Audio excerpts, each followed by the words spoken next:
Hey, hey everyone. Good to see you. Good to see you. Good to see you. Yeah, love is in the air. It's time for love. It's time for love. God is love. He's interested in all things love. Loving your neighbor, loving your parents, loving him, and loving the lover of your life that he's gonna bring. You know? I wanted to do another word, but I just felt like I should do this particular one first.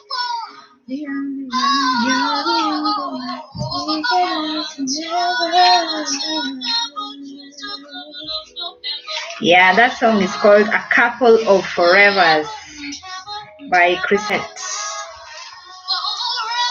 Love is in the air. So I'm Leila Wawuda, all the way from Kenya, +254. Soon to change location in Jesus' name, to God's glory. And yes, and if you've not listened to the other words that I've been doing, kindly go and listen to the other words about love and marriage, and the other prophetic words, power of sacrifice, victory shout, and all that God is speaking to us in this season. There's so much, and I believe there's a word for you. I personally get encouraged. Yesterday, I remember I did a word yesterday: pack your bags, be ready to leave. And on this little notebook, I just touched it, and I found that scripture there, Jeremiah 10:17. Get ready, pack your bags, get ready to leave. And this leaving is a way of God leading you to the right place, to the right spouse, to the right path that He wants us on. And this path is the path of marriage. God is really establishing families. For the longest time, I've been seeing the number 113. And God, every time I see it, God reminds me of Psalm chapter 113, about God settling the woman into a home and making her a happy mother of children. A happy mother of children. Oh my God, a happy mother of children. So what happened today not today, actually, this thing began, was it yesterday or on Saturday? There's a particular cousin of mine. I really love her. She's married to a Burji, an Ethiopian. And they just look so good together. And I love her marriage because of her story. I remember the time before she got married to this guy, she was in a relationship with another person who really broke her heart. And this particular day, we were coming from town and we happened to board the same matatu. And when she saw me, she just broke down and she just hugged me and she started crying. She was telling me, imagine he broke my heart. Imagine he broke my heart. And I was just like, oh no. I felt so sorry for her. But I remember I had warned her prior that leave this man alone. I don't think he's the right one for you, because he made my cousin go into heavy drinking. He made my cousin compromise on her sexual purity. And he just made my cousin become reckless. She just became a party girl suddenly. She was this wife material that went wild. But we kept on praying, and I remember one day she came to church, and I believe she had come from this guy's house.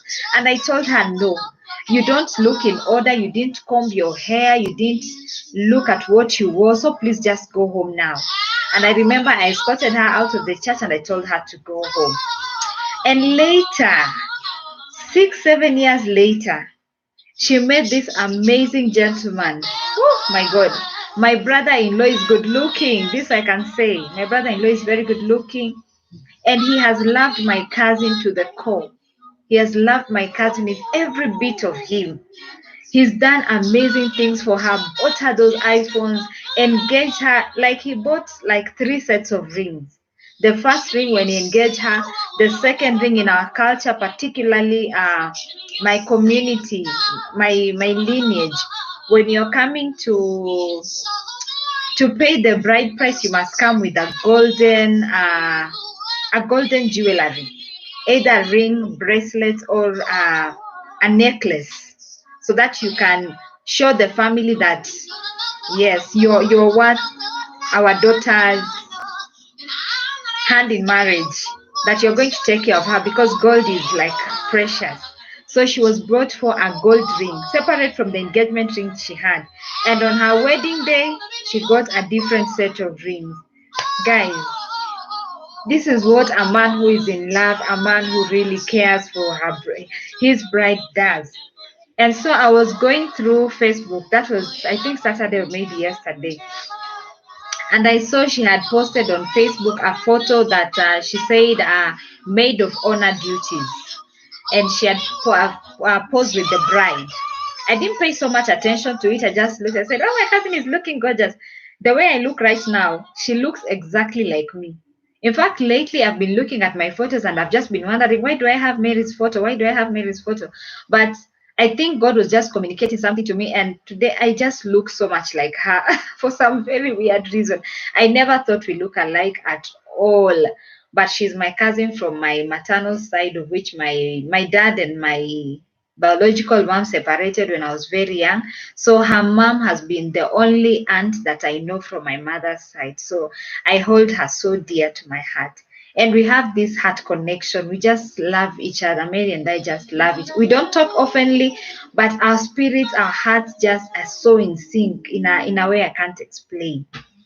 So as I was going through these photos, I saw that she posted on Saturday. Yesterday she posted some more, and yesterday she changed her profile picture, and this picture was her and her husband was kissing her on the neck.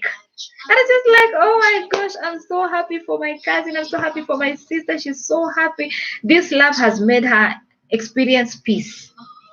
Then immediately God took me back to her wedding day. God took me back to her wedding day, and her wedding is the best wedding I've attended in many years. It was beautiful. Her wedding was in 2018. Yeah, her wedding was in 2018, December. It was the best wedding I've ever. It was full of prominent people. Wow, it was just classic. It was even aired on TV. It was everywhere on social media. Oh my God, I just, and the wedding card was royal. It was a wedding card the size of a book. It was in white. They had spent all the money that was there.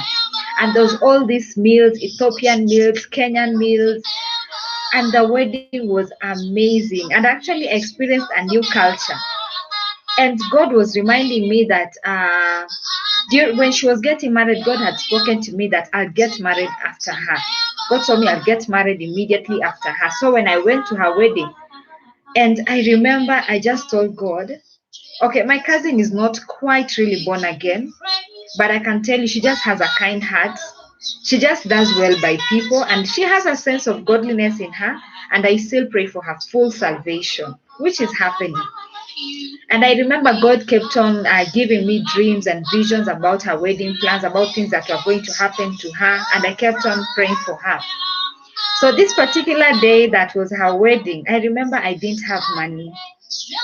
And I needed to make my hair, I needed to make my nails because the wedding was happening at a very high-end place. So I couldn't just go anyhow. So I remember I went to my salonist, the person who does my hair and my nails. She did my nails for free. To this day, I've never paid her. I believe God paid that bill, and if not, maybe in time I'll be able to pay her back if God really would. Then, because I didn't have transport, I was asking God, what will I do? Then I remember asking a friend of mine, whom I happened to be the chair lady of his wedding committee. He was one of the ushers at church, and by that time I was serving as a pastor, and I was in charge of the ushering department. And he was the only committed guy, and we thought that we should do a wedding for him. And everyone said, "You, because you're the pastor, you're going to be the chair lady in charge of this committee." And I said, "Yes." So I called Patrick. He's into the cab business, taxi and cabs.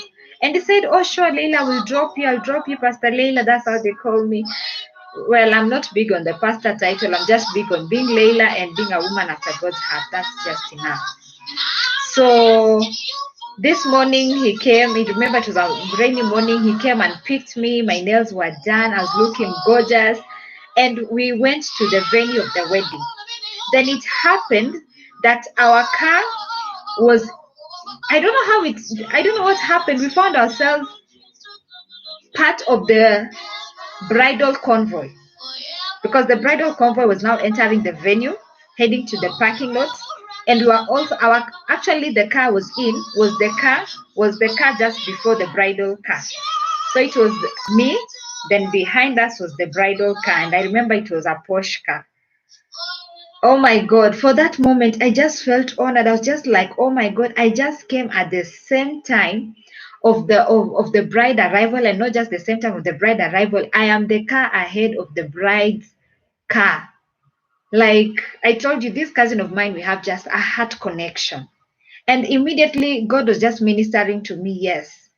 It's because yours is also coming, and soon it will be your bridal convoy. So I just told the driver, hey, you know what? I think we are stuck in the bridal convoy, and even him he noticed that. And so we just started asking the guy to find a way for us to channel out so that we are able to go and park differently.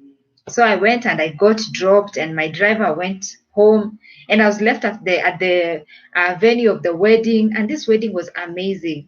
And I've always loved to, as a bride, I want to walk down the aisle by myself. My parents will meet me somewhere closer to the front. I just want to enjoy that walk down and just have a moment with God, reflecting on how God has prepared me as a bride.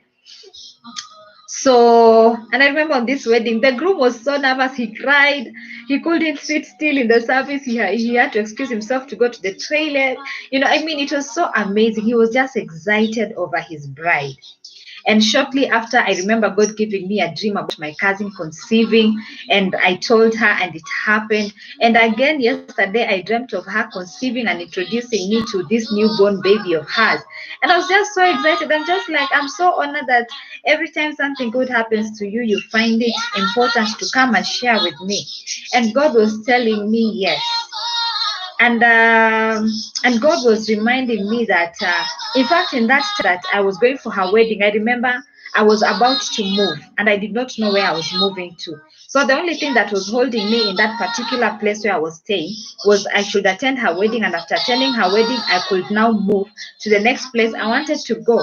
And God was reminding me that yes, it is also time to move. It is also time to move, and I will take you to this location. So I told God, just give me time to attend my cousin's wedding. Then after that, I'll come and put myself in order and move. And I remember I moved out of that house maybe like a week after I moved out of that house. And God just did supernatural provisions. But when you go back to the wedding, my cousin was given the gift, my cousin and her husband were given the gift of a home by their father-in-law, by the father of the groom.